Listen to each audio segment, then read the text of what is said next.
I have always been a huge fan of Super Smash Bros. Ever since the very first game on the Nintendo 64. And with Super Smash Bros. Ultimate, it truly lives up to its name.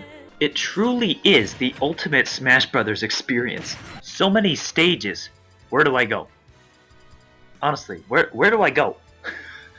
All of these places are awesome. Not to mention all the fighters. This is the largest roster in Smash Bros. History. Now, trust me, these are not all the fighters, okay? I don't have all the fighters unlocked. I know.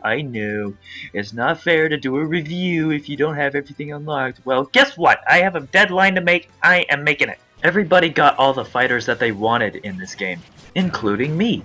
Snake from Metal Gear Solid was one of my favorite fighters in Super Smash Bros. Brawl for the Wii, so I'm glad to see him make a comeback. I am especially glad that they increased the speed and handling for his remote rockets. Am I seeing double vision? Crap, Team Rocket's blasting off again! Let's not forget the inclusion of the new fighters, okay? There's Ridley, who I think is pretty awesome. Richter, who is a whip-wielding maniac. They even brought back the DLC characters from Smash 4, such as Ryu. And then there's... Wait a minute, huh? Bayonetta was a thing? Bayonetta was in Smash Brothers? How did I not know about this? But there's tons of other things that makes this Smash Brothers different, such as the mechanical changes.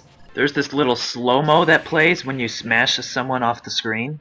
There's this little mini-map that pops up that shows you how far you're off screen. Fighter hitboxes are much more precise, not to mention the inclusion of all the new mini-games. And then there's the story mode. I'm not going over a bunch of the story mode, mostly because I don't really want to spoil everything. But I will mention my biggest gripe with the story mode, which is the lack of cutscenes. You all remember the Subspace Emissary from Super Smash Bros. Brawl? It had a bunch of cutscenes, and that is what really made the Subspace Emissary special. With World of Light in Super Smash Bros. Ultimate, the cutscenes are like this. To most of you, this may look good, but to me, I prefer a good wealth of cutscenes, because I love a good story.